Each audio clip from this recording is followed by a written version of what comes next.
नमस्कार मित्रों, आज हम बात करेंगे बिहार के राजनीतिक पर। दंगाइयों के ऊपर कोई कार्रवाई नहीं होती है और वहां का एक पत्रकार जो मनीष कश्यप है, वहां की एजेंसियां, बिहार सरकार अपनी एजेंसियां लगा करके और उसको जेल भेज देती हैं और उसके ऊपर कुर्की की कार्रवाई कर देती हैं और उसके अकाउंट सीज करवा दिए जाते हैं। तो इस मुद्दे पर बात करेंगे अजय पत्रकार जी से। सर, आप बताइए, इसमें आपका क्या कहना है, आपकी क्या राय है जो आज बिहार सरकार का जो है एक रवैया सामने आ रहा है जनता के सामने? बिहार सरकार की जो इस समय पोजीशन है, इस समय पता नहीं क्या हुआ है कि नीतीश का किन लोगों के साथ साथ हो गया है कि वहाँ पहले चारा घोटाला था, उन्हीं से सब आज दोस्ती है, अब ये भाईचारा चल रहा है।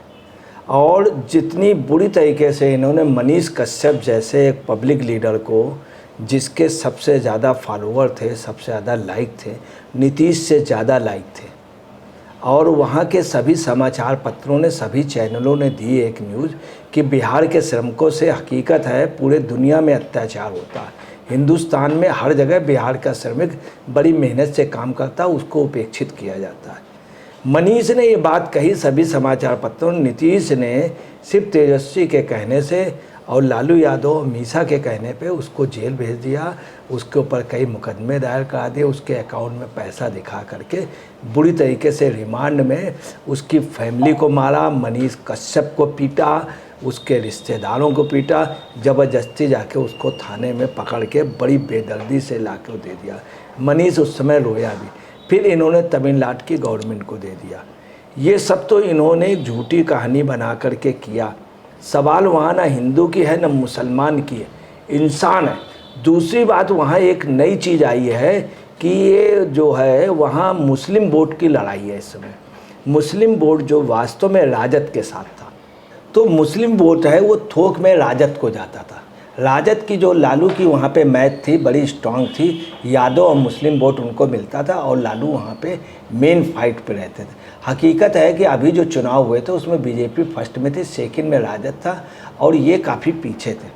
नीतीश जी किसी भी कीमत में तेजस्वी को बनने नहीं देंगे और मनीष कश्यप के खिलाफ ये सिर्फ इसलिए हुए क्योंकि तेजस्वी के मनीष कश्यप खिलाफ था। तेजस्वी और लालू का कहना था कि किसी तरह मनीष कश्यप को किनारे करो, क्यों ना हमें बनाओ।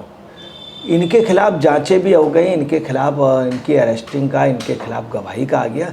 तो नीतीश ने योजनाबद्ध तरीके से तेजस्वी के खिलाफ अपने लल्लन सिंह और लोगों के जरिए चार्ज लगवाए, फिर इनसे दोस्ती कर ली। अब ये मनीष कश्यप के पीछे हाथ पैर धो के पड़े थे। तो बिहारी वहाँ भी मात खा रहा, यहाँ भी मारा जा रहा। हकीकत है बिहारी इन दंगों में इतना मारा गया, इतना नुकसान हुआ है। दूसरा, वहाँ लूट का भी चला है। तो इस समय बिल्कुल लूट का राज चल रहा। दंगे के भावना, वहाँ एक एक घर लूटा गया और लूटने में हकीकत है कि दंगाइयों में दूसरे लोग भाए गए और उसमें खासतौर से नीतीश का बहुत बड़ा योगदान है। इसमें नीतीश की अपनी एक सोची समझी वो, अगर काश मुस्लिम वोट अगर पूरा नीतीश को बन गया तो नीतीश की काफ़ी स्ट्रांग पोजीशन होगी और लालू डाउन हो जाएगी और कभी भी तेजस्वी मुख्यमंत्री के लिए दावा नहीं करेंगे। तो इनकी एक योजनाबद्ध तरीके की बात है, मगर वहीं आपको बताना है कि शायद इन सब से कुछ अलग है।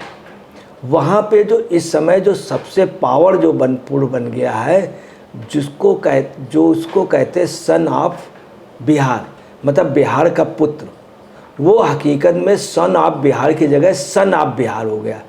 सूर्य, SUN, सन, मतलब बिहार का सूरज हो गया।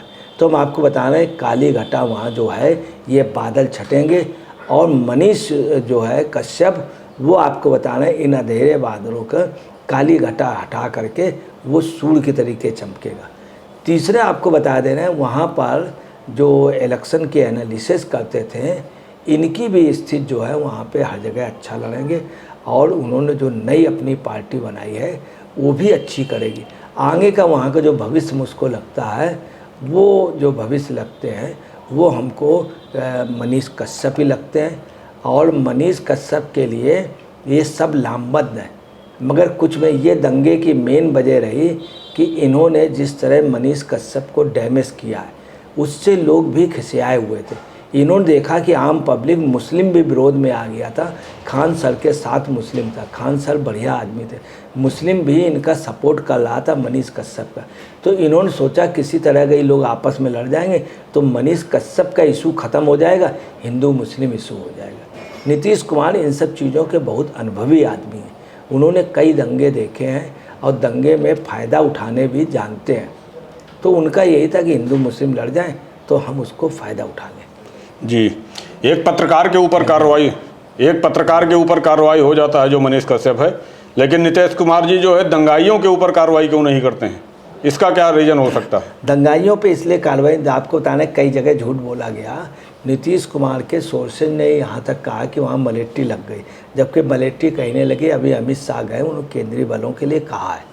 दूसरी आपको बताना है, उन्होंने कई जगह कहा धारा 144 नहीं लगी और कई जगह लोग काफ़ी घायल हुए। अच्छा, जितनी भी शोभा यात्रा निकली उसमें योजनाबद्ध तरीके से अटैक हुआ है कि मोड़ शायद उनको मिल जाए थोक के भाव। ये बात हम नहीं कह रहे हैं, वहाँ के मुस्लिमों ने कहा है कि भाई ये जानबूझ करके उनकी यात्रा निकल रही थी, हम लोगों को कोई इतराज़ नहीं। हमारे यहाँ के लड़कों को जानबूझ के कुछ लड़कों को उस्काया गया, उनसे झगड़ा कराया गया, हकीकत ये है। जी, चाहे बिहार हो या बंगाल या राजस्थान या छत्तीसगढ़, ये जहाँ पर भाजपा की सरकार नहीं है वहीं हिंदू त्योहारों पर या जो हमारे धार्मिक त्यौहार होते हैं उन पे दंगा क्यों होता है? इसका क्या रीज़न है? जब कहीं पर भी कुछ होता, कोई सरकार खतरे में होती है सत्ता पक्ष, तो वो दंगे करा करके एक मामले को दबा देती। जैसे कहीं पे विरोध चल रहा या सरकार को हटाने की, या ये हुआ कि सरकार बहुमत, अगर दंगा हो गया तो दंगे में सरकारें चल जाती हैं काफ़ी टाइम। यहाँ पर ये है, मगर इसका रिजल्ट कहीं ना हो जाए कि बिहार बंगाल में कहीं राष्ट्रपति शासन न लागू हो जाए। अगर राष्ट्रपति शासन बिहार या बंगाल में लगता है तो निश्चित आप समझिए कानून व्यवस्था सुधर जाएगी। ये जो नेता वसूली करना है, ये वसूली ख़त्म हो जाएगी और मनीष कश्यप जैसे लोग वहाँ के सूर्य की तरीके चमकेंगे। चूँकि सत्ता किसी की जागीर नहीं है, सत्ता किसी की जागीर नहीं। और नीतीश को आप इस समय जो नीतीश की पोजीशन है, उनको बहादुर शाह जफर समझिए कि बूढ़ा आदमी अब कब तक लड़ाई लड़ेगा। तो दिया जब बुझने को होता है तो बहुत तेज़ जलता है। तीसरी बात है ये कि वहाँ पे जो लूट हुई है दंगे के नाम पे, उसमें जो है, उसमें जो वो आ रही है सत्ता पक्ष के इशारे पे हुआ दंगा, भी सत्ता पक्ष के इशारे पे, ऐसा आरोप लग रहा है और विथ प्रूफ लग रहा है। अब आगे क्या, बंगाल में भी यही पोजीशन है कि बंगाल की बहुत बुरी पोजीशन है, लोगों का जीना दुभर है और वहाँ से लोग घरों से बाहर नहीं निकल पा रहे हैं। और वहाँ पे सबसे बड़ी बात, बांग्लादेशी सक्रिय हो गए, ज़बरदस्त बांग्लादेशी सक्रिय हो गए। और तीसरा है कि उनको पूरा पैसे मिल रहा है, उनकी आर्थिक स्थिति बढ़िया है, वो वहाँ पे कब्जा किए।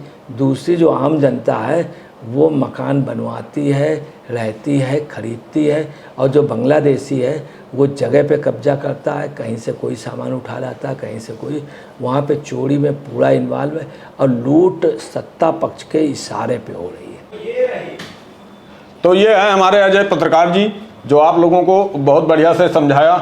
और इसके बारे में आप लोगों का क्या राय है कमेंट बॉक्स में कमेंट करके बताइए, और फिर मिलते हैं अगली एपिसोड में। जय हिंद, जय भारत, प्रणाम।